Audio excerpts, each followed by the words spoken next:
मंदिर जाने के एक नहीं अनेक है लाभ प्रतिदिन पूजा करने से मिलते हैं। यह 35 लाभ अक्सर देखा गया है कि लोग रोजाना मंदिर जाना पसंद करते हैं, कुछ अपने मन को शांत करने के लिए तो कुछ भगवान की पूजा करने के लिए जाते हैं। बता दें कि मंदिर का अर्थ होता है मन से दूर कोई स्थान। ऐसे में कुछ देर आंख बंद कर मौन रखना बेहद लाभदायक होता है। लोग मंदिर के पीछे छिपे विज्ञान और आध्यात्म को नहीं जानते हैं। सुबह सुबह मंदिर जाने से कई लाभ होते हैं। व्यस्त जीवन शैली की वजह से लोग मंदिर नहीं जा पाते हैं। ऐसे में लोगों ने अपने घर के अंदर ही एक छोटा सा मंदिर बना लिया है। ज्यादातर लोग भगवान को याद करने के अलावा पूजा पाठ भी अपनी इसी छोटे से मंदिर में करते हैं। घरों में मंदिर होना बेहद शुभ है। इससे आप सकारात्मक ऊर्जा से भरे रहेंगे। मंदिर से सिर्फ आध्यात्मिक लाभ ही नहीं बल्कि यह स्वास्थ्य के लिए भी बेहद लाभदायक है। कई लोगों को इस लाभ के बारे में जानकारी नहीं होती है, लेकिन मंदिर जाने की वजह से एक नहीं बल्कि अनेक फायदे हैं।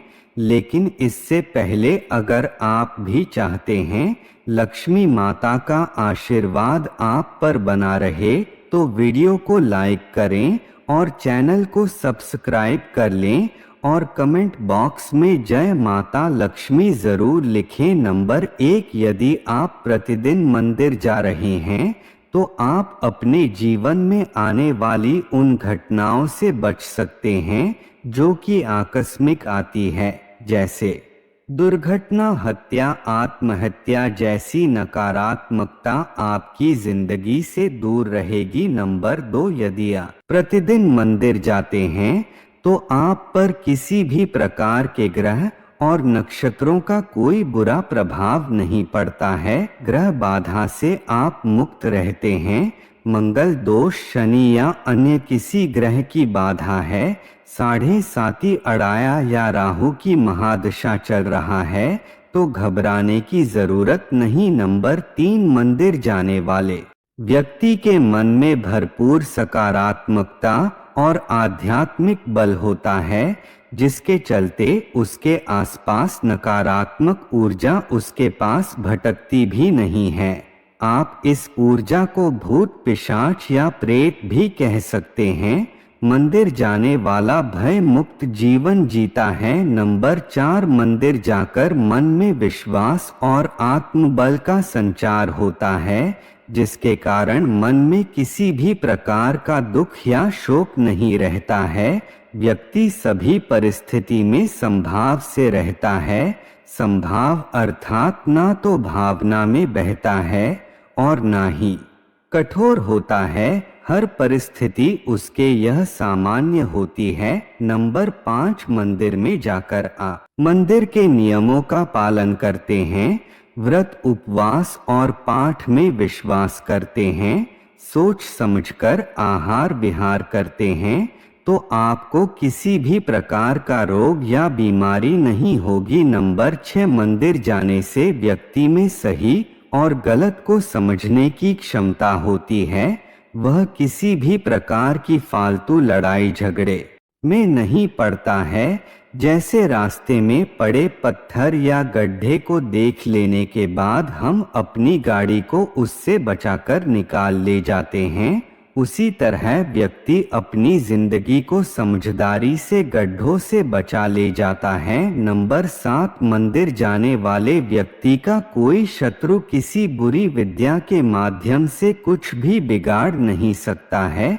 बहुत से व्यक्ति अपने कार्य या व्यवहार से लोगों को रुष्ट कर देते हैं, इससे उनके शत्रु बढ़ जाते हैं। कमजोर शत्रु हमेशा सामने की लड़ाई नहीं लड़ते हुए पीठ के पीछे ऐसे कार्य करते हैं जिनको अंधविश्वास की श्रेणी में रखा जाता है। मंदिर जाने वाले लोगों को इससे कोई फर्क नहीं पड़ता है। नंबर 8, मंदिर जाने वाले व्यक्ति के जीवन में कभी ऐसे संकट नहीं आते हैं कि वह कर्ज में डूब जाए। थोड़ा बहुत कर्ज होता है तो कोई फर्क नहीं, कर्ज भी सोच समझकर, यदि ज्यादा है तो उसके चुकता होने के निश्चित ही मंदिर से ही रास्ते निकलते हैं। मन मंदिर में विश्वास है तो इस बाधा से व्यक्ति मुक्त हो जाता है। नंबर 9, बहुत से लोगों को अनावश्यक भय और चिंता सताती रहती है, जिसके कारण वे तनाव में रहने लगते हैं।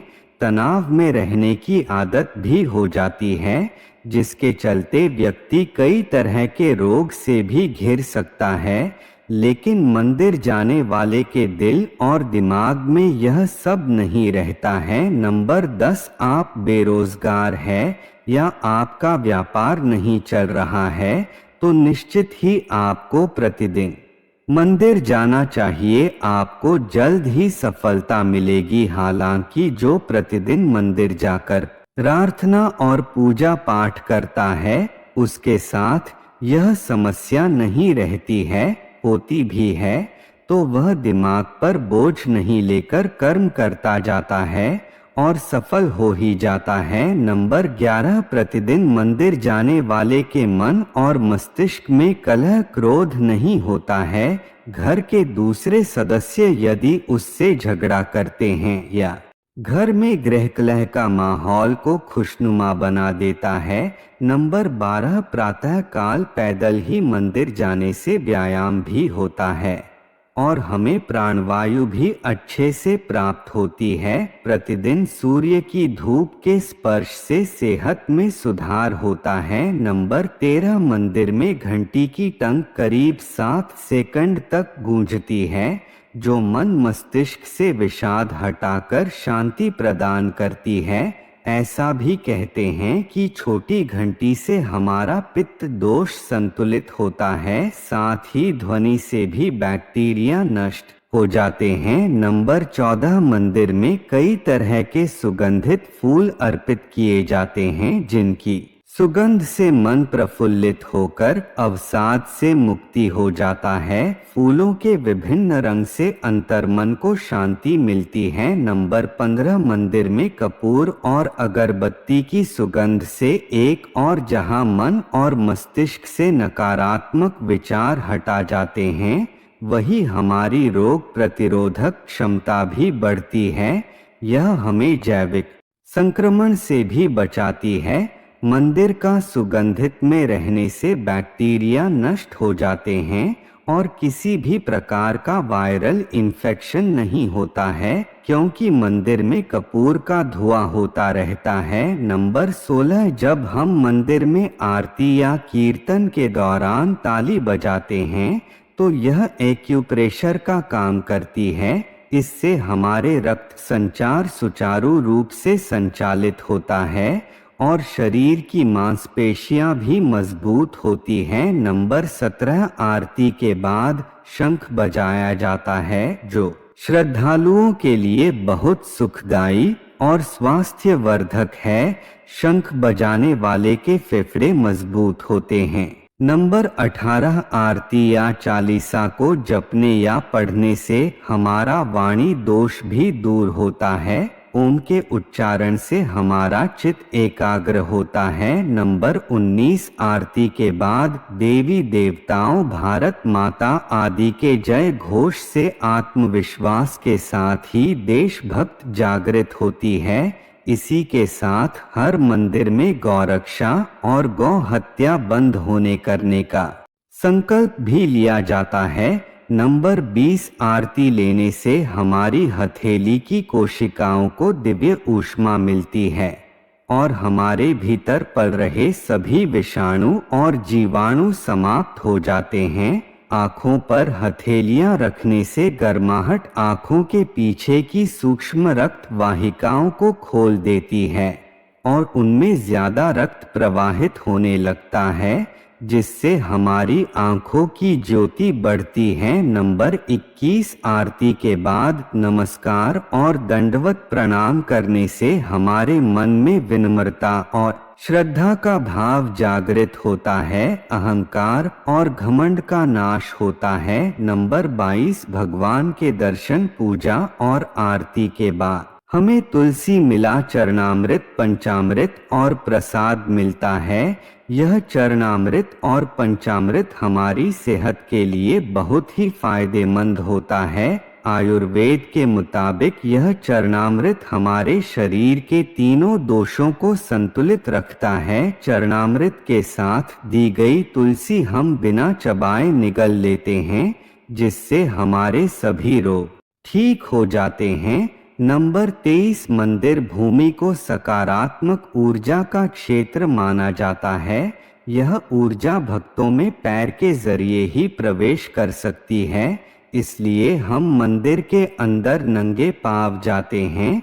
नंबर 24 मंदिर में भगवान की परिक्रमा से जहां सेहत के लाभ मिलते हैं, वही यह धरती के गुरुत्वाकर्षण की शक्ति से जुड़कर हमारे शरीर का तनाव मिल जाता है।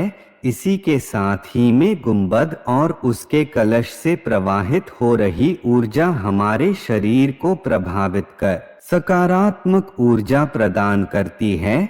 नंबर 25 मनोकामना का दोहराना मंदिर में जाकर जब हम अपनी मनोकामना को बार बार दोहराते हैं तो हमें मंदिर की सकारात्मक ऊर्जा का साथ मिलता है और इससे प्रकृति सक्रिय होकर हमारी मनोकामना पूर्ण करने लग जाती है। नंबर 26 हर मंदिर में पीपल, बरगद, नीम, केला और तुलसी आदि के वृक्ष रहते हैं। इन वृक्षों में हम जल अर्पण करते हैं या उन्हें हम नमस्कार करते हैं। इन वृक्षों में भरपूर ऑक्सीजन के साथ ही दिव्यता होती है जो हमारे मन और मस्तिष्क को स्वच्छ करते हैं। इससे हमारे मन में शांति आती है। नंबर 27 मंदिर में दिए गए दान के अनेक लाभ होते हैं। दान से हमें कृपा नहीं रहती है और हम चीजों के प्रति आसक्ति नहीं पालते हैं।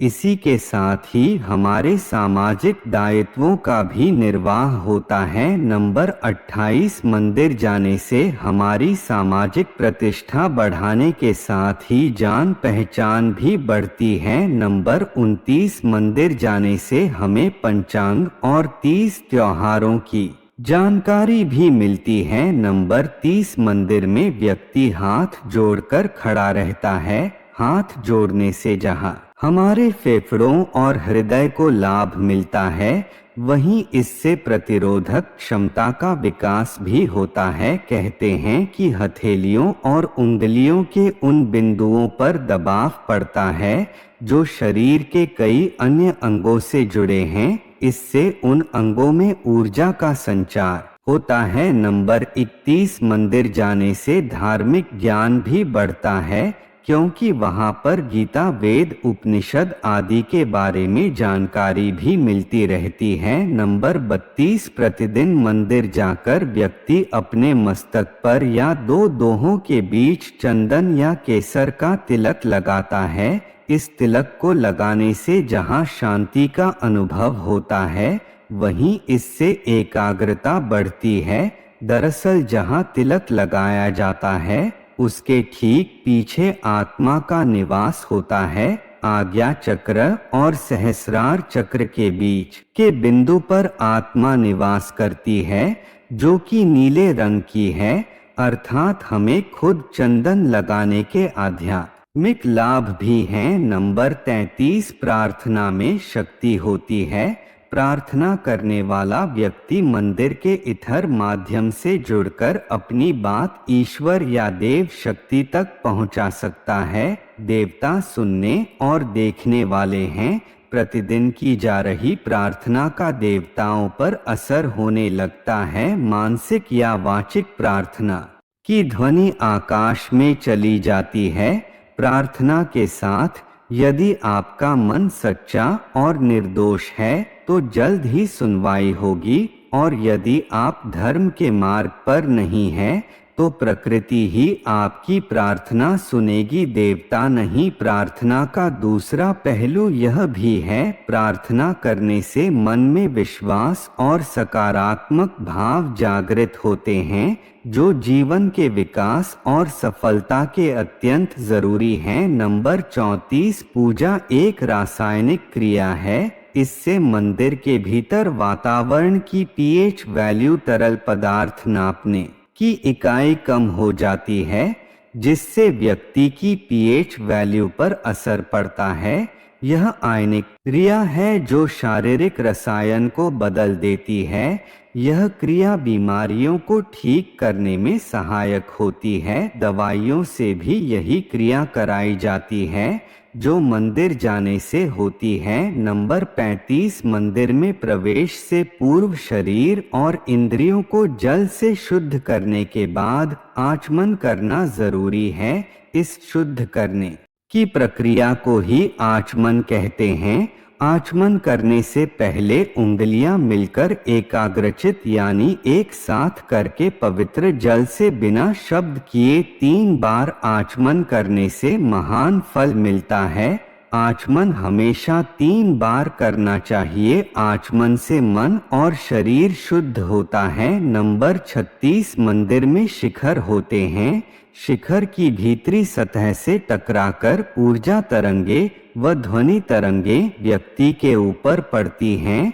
यह परावर्तित किरण तरंगे मानव शरीर आवृत्ति बनाए रखने में सहायक होती है। व्यक्ति का शरीर इस तरह से धीरे धीरे मंदिर के भीतरी वातावरण से सामंजस्य स्थापित कर लेता है।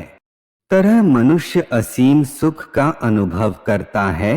पुराने मंदिर सभी धरती के धनात्मक पॉजिटिव ऊर्जा के केंद्र हैं। दोस्तों, वीडियो अच्छी लगी हो तो लाइक और शेयर करें और ज्ञान धन MS व्लॉग्स चैनल को सब्सक्राइब कर ले और कमेंट बॉक्स में जय माता लक्ष्मी लिखना ना भूले। वीडियो देखने के लिए आपका तहे दिल से धन्यवाद। जय श्री कृष्णा। राधे राधे दोस्तों।